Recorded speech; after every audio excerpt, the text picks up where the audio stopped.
கர்த்தருடைய பரிசுத்த ஸ்தோத்திரம் உண்டாவதாக. கர்த்தராகிய இயேசு சிலுவையில் பேசுகிற 2ஆம் வார்த்தையை நாம் தியானிப்போம். வாசிக்கலாம். லூக்கா 23ஆம் அதிகாரம் 43 வாசிக்கலாம்.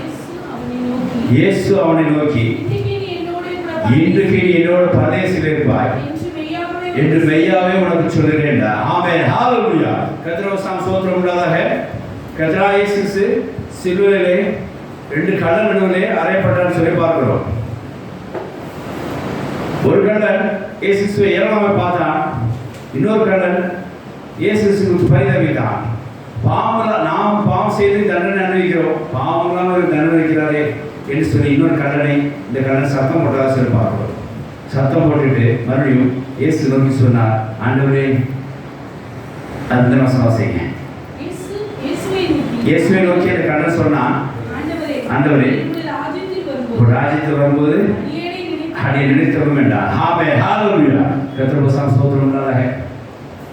கர்த்தர் சொன்னார் உடனே இந்த ஒரு வார்த்தை ஜெபம் தான். ஆண்டவரே நீ ஒரு ராஜ்யத்தில் வரும்போது என்னை நினைத்தவரும் சொல்லி கண்ணன் சொன்னான். உடனே கர்த்தர் இயேசு என்ன சொன்னார் பார்க்கலாம் அப்படின்னு சொன்னாரா என்று சொல்லி தேவன் சொன்னார்.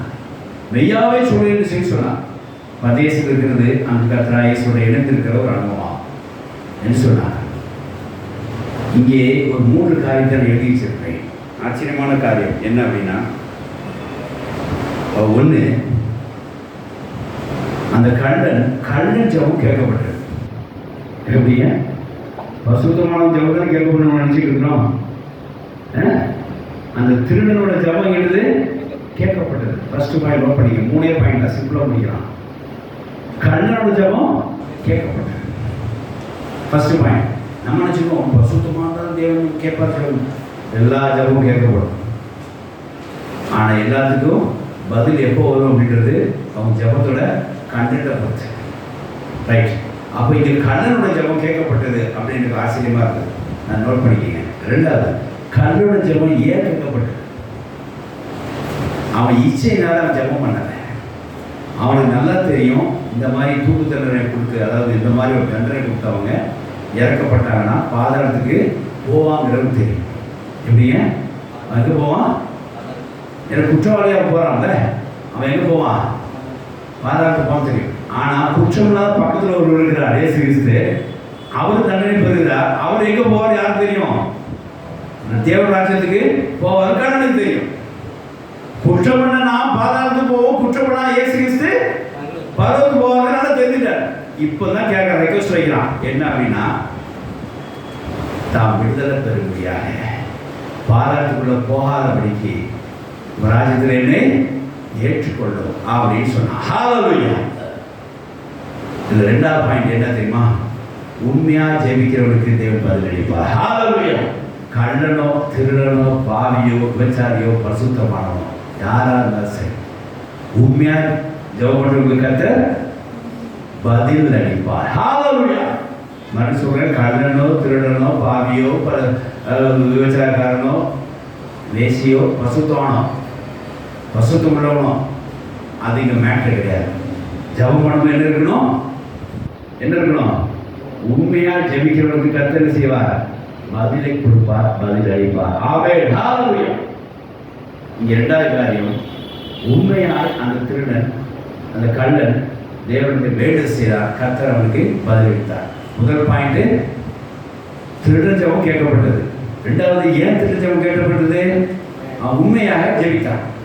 என்ன ஜெபம் ஏற்கிறது உண்மைங்கிற வார்த்தை அப்படின்னா, யாக்கோபு 4ஆம் அதிகாரம் 3வது வாசத்தை பாருங்க. இங்க ஒரு உண்மை இல்லாத ஒரு ஜெபமா இருக்கு, இச்சை பிரகாரம் ஒரு ஜெபமா இருக்கு. கர்த்தர் எனக்கு பதில் கொடுக்க மாட்டார், அது சித்திக்கு செய்ய மாட்டார். வாசிக்கலாம். யாக்கோபு 4:3.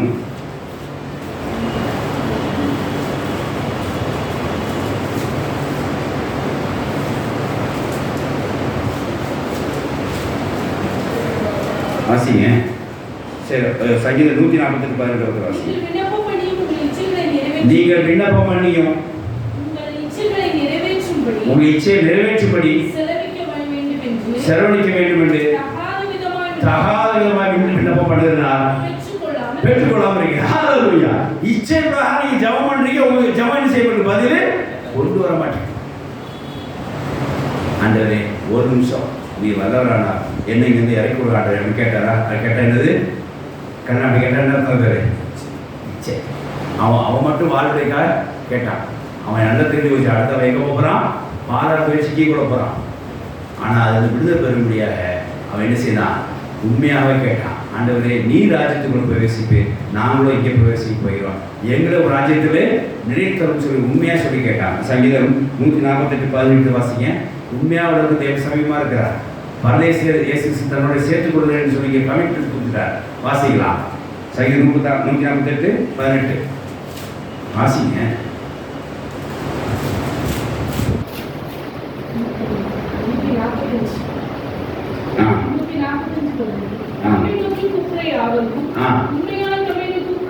நல்லா கேட்டு 2 தடவை சொல்லுது பாருங்க. தம்மை நோக்கி கூப்பிடுற யாவருக்கோ, இதுல எல்லாரும் வந்துடுறாங்க. தம்மை நோக்கி கூப்பிடுற யாவருக்கும் சொல்லும் போது யார் வந்துடுறா? எல்லாரும் வந்துடுறாங்க. அப்புறம் ஒரு ஃபில்டர் இருக்கு பாருங்க. அடுத்தத உண்மையா தம்மை நோக்கி கூப்பிடுற யாவருக்கோ அவசரமா இருக்கிறா. ஆமென், ஹalleluya. கூட இருக்கிறாங்க.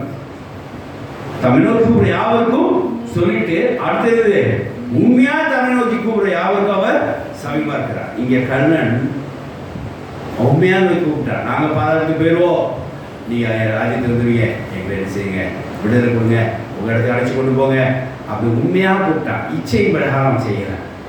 உண்மையா கூப்பிட்டான். கர்த்தர் செஞ்சாருக்கு. இன்று என்னோட பரதேசிப்பாய் என்று சொல்லி என்னோட கொடுப்பாய், அவன் சமீபமா இருப்பாய் என்று சொல்லி கர்த்தர் அவனுக்கு கமிட்மெண்ட் கொடுத்தார். கர்த்தர் சோத்திரம் உண்டாதாக. 2வது பாயிண்ட் என்ன அப்படின்னா, உண்மையா கூப்பிடுறது தேவன் என்ன இருக்கிறார்? சமீபமா இருக்கிறார். அது நீ இக்கட்டில் இருந்தாலும் சரி, ரொம்ப கஷ்டமான சூழ்நிலை, சந்தோஷம் இருந்தாலும் சரி, இங்கே அவன் சாவ போகிற தண்டனை நிறைவேற அதாவது மரண தண்டனை நிறைவேற தருவாயில் இருந்தான் கள்ளன். உண்மையாக கூப்பிட்டான். நாங்கள் பாதாளத்து போக அப்படி உங்கள்கிட்ட சேர்த்து கொள்வோம் என்று சொல்லி கூப்பிட்டான். கர்த்தர் உண்மையை பார்த்தார். நீ என்னோட இன்று என்னோட கூட இருப்பாய் என்று சொல்லி அவர் என்ன செய்தார்? கமிட்மெண்ட் கொடுத்தார். அவரோட பிரதேசத்தில் இருப்பார், அவர் சமீபமாக இருப்பார் என்று சொல்லி கர்த்தர் கமிட்மெண்ட் கொடுத்தார். தேவன் சோத்திரம் இல்லாத இங்கே உண்மையாக கூப்பிட்டு தேவன் சமீபமாக இருப்பார். இது 2வது பாயிண்ட். 3வது பாயிண்ட் பாருங்க. நீங்கள் ஜபம் பண்ணும்போது ஏதாவது உங்கள் இச்சைக்காக நீ ஜபம் பண்ணாதீங்க, அதுக்கு பதில் வராது. என்ன ஆனால் தேவ சித்தத்து பிரகாரம் ரட்சிக்கப்பட முடியாத ஜெபிச்சு பாருங்க, உடனே என்ன செஞ்சிடும்? பதில் வந்துடும். வாசிக்கலாம். 1 யோவான் 5:14 வாசித்து பாருங்க. தேவ சித்தப்பரான் எது கேட்டாலும் அவங்க செய்வாருங்கிறது நம்ம கொண்டிருக்கிற தைரியம்.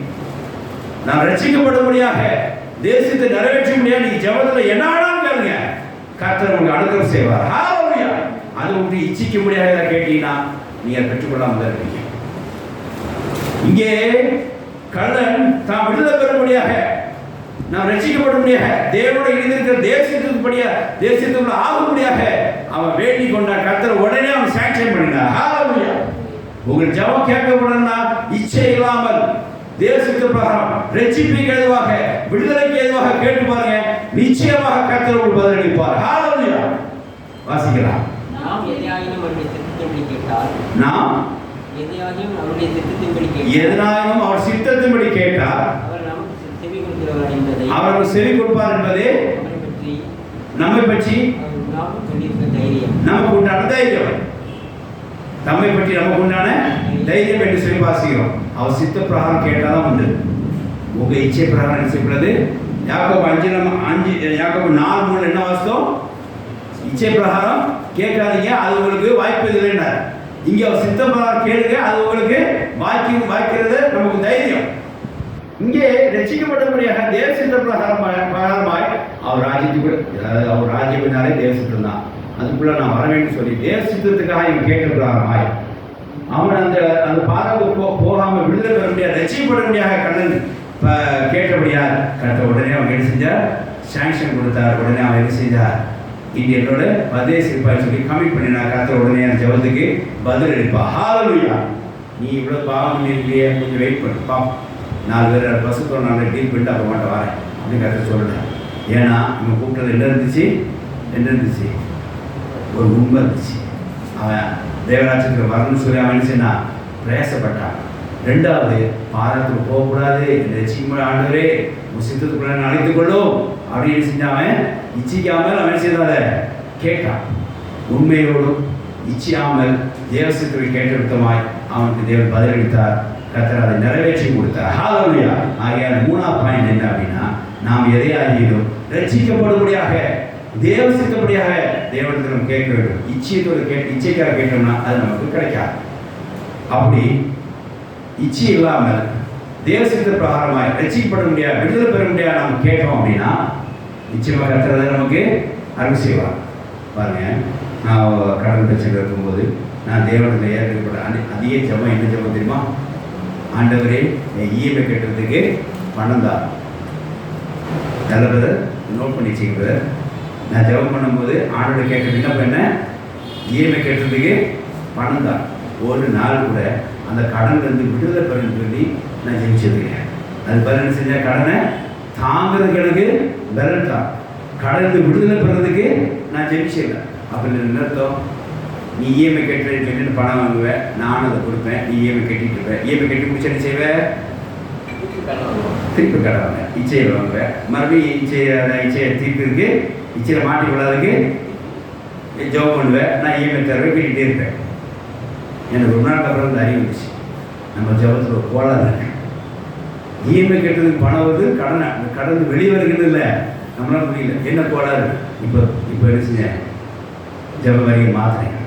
குமாரனை விடுதலாக்குன்னா மெய்யாவே நீ விடுதலாக ஆடுவதே, இந்த கடன் வச்சு எடுத்து விடுதலை தர அப்படின்னா அதுக்கு தான் ஜெபிச்சேன். விறுவிறு இஎம்ஐ கட்டை கடந்து முழுமையாக விடுதலை கொடுத்தா. ஹல்லேலூயா. இப்போ சொல்லுங்க, இஎம்ஐ கட்டுறதுக்காக ஜெபிக்கணுமா, கடன் விடுதலை பெறதுக்காக ஜெபிக்கணுமா? எந்த ஜபத்தை கட்ட பதிலளிப்பார்?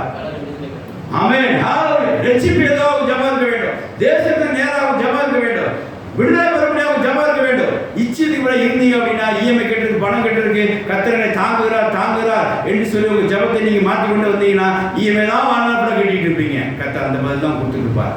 அதுக்கு மாறாக விடுதலை பெறும்படியாக ரட்சிக்கப்படும்படியாக விசேஷமா தேசத்துல ஆகுடைய ஜெயிச்சு பாருங்க, நிச்சயமா கர்த்தர் பதில் கொடுப்பார்.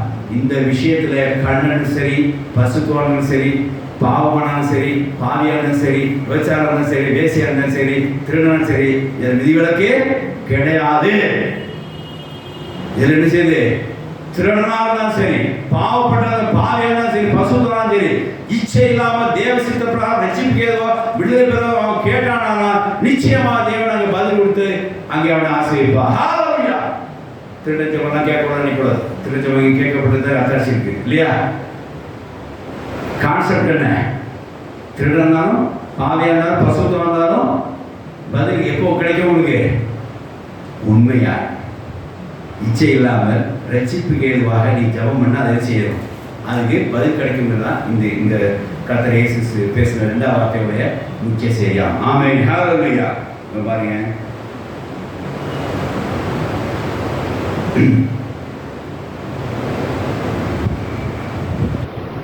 ரெண்டு மாதிரி இருக்கு. எப்படின்னா, பைக் வேணும்னு சொல்லி ஜபம் கேட்டால் அந்த ஜபம் கேட்கப்படுமா? ஜபம் கேட்கப்படுமா? கேட்கப்படாது. கடலிருந்து விடுதலை கொடுங்க அப்படி ஜபம் கேட்டால் அது ஜபம் கேட்கப்படுமா? உண்டா? அப்படின்றது பைக் வேணும் கேட்டால் ஜபம் கேட்கப்படாது, கேட்கலாம். ஆனால் கடலிருந்து விடுதலை கொடுங்க கேட்கப்பட்டால் அது என்ன செய்வது?